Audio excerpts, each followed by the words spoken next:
Have you ever felt ashamed, but you knew it was not right feeling that way? I have.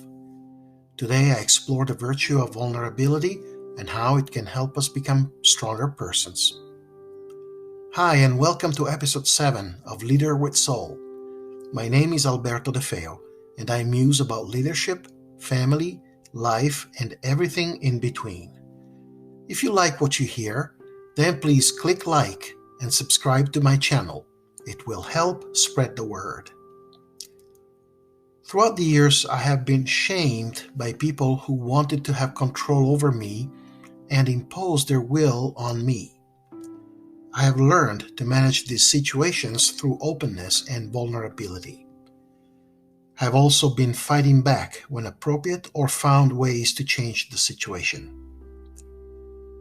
Because of my life experiences, I have taken an interest in the work of Dr. Brené Brown, which has focused on shame and vulnerability and provided great insight into the power of renouncing shame and embracing our imperfections.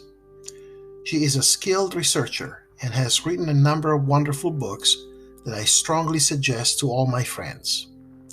She is a great speaker, and you can listen to some of her TED Talks on YouTube.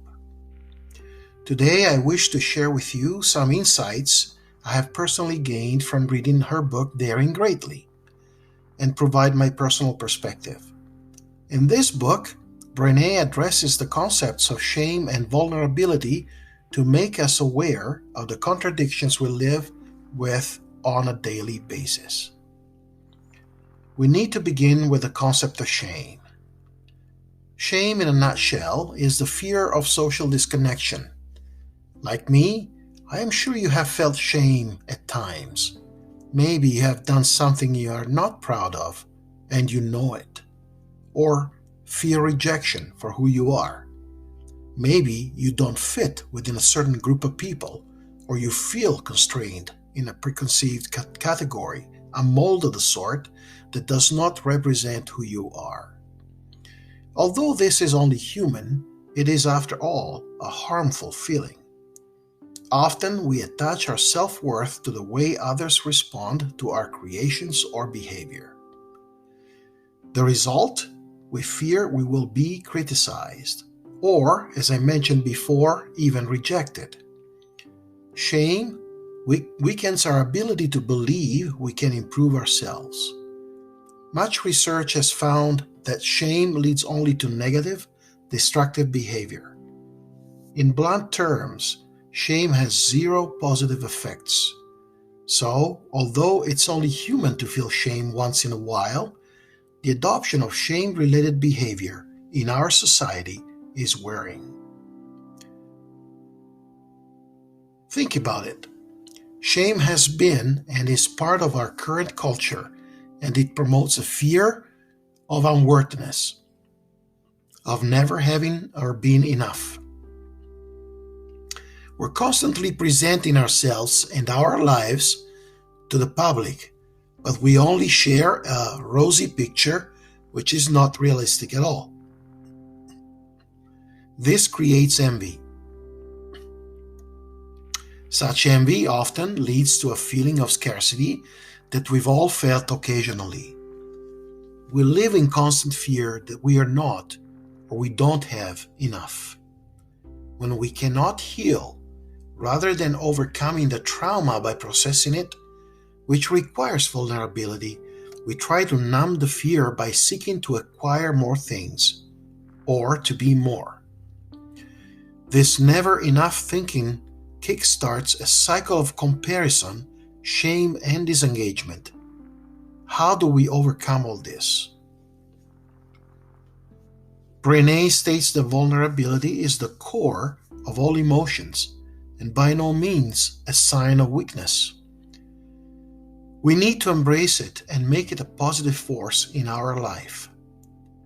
We've been raised in a world where being vulnerable is associated with failure and disappointment.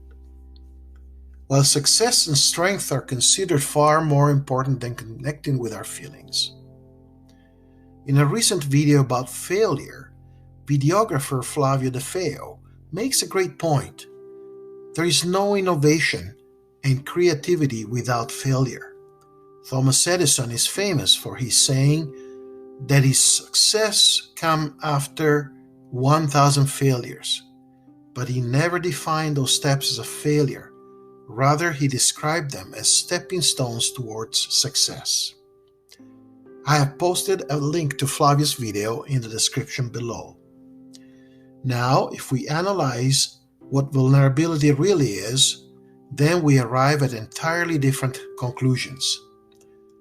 First, being vulnerable simply means you have the capacity to experience emotions. In other words, vulnerability means uncertainty, risk, and emotional exposure. Second, allowing yourself to be vulnerable shows strength and courage, not weakness. It also means that we are courageous. In terms of our personal development, just as you'd appreciate others being open and honest with you, your vulnerability and willingness to share your feelings and thoughts will be received positively. To live a shame-free life, we must learn to love ourselves unconditionally and to rely on our inherent worthiness when interacting with friends, family, and colleagues. In doing so, we dare to be vulnerable because failure and rejection cannot diminish our sense of worthiness. By embracing our vulnerability, by putting ourselves out there and being engaged, we can establish deeper relationships with others and change our private and work lives for the better.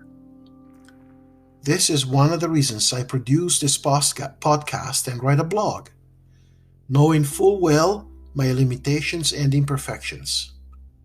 In a book from Austin Kleon titled Show Your Work, he gives some great advice. Don't wait to be perfect to share your work, what you think or what you have to say, because it will never be perfect. One of the things I can say from personal experience is that when I share how I feel, makes me better and gives me a sense of liberation. Let me share a personal example. Many years ago, I was having a personal issue, nothing serious for many people, but very important to me, that if unresolved, would have created a very difficult situation to my family.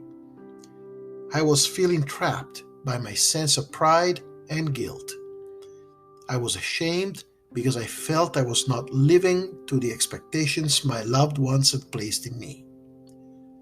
I finally decided that the shame and guilt were having an even worse effect on me and the situation, and decided to share my problem, become vulnerable to the judgment of my loved ones.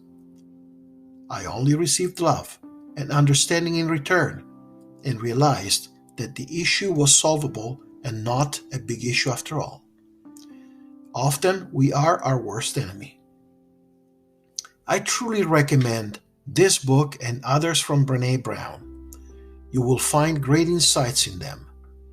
They are easy to read and of great value. I hope you enjoyed this episode of Leader with Soul. Spread the word. Click like and subscribe to my channel. Until next time.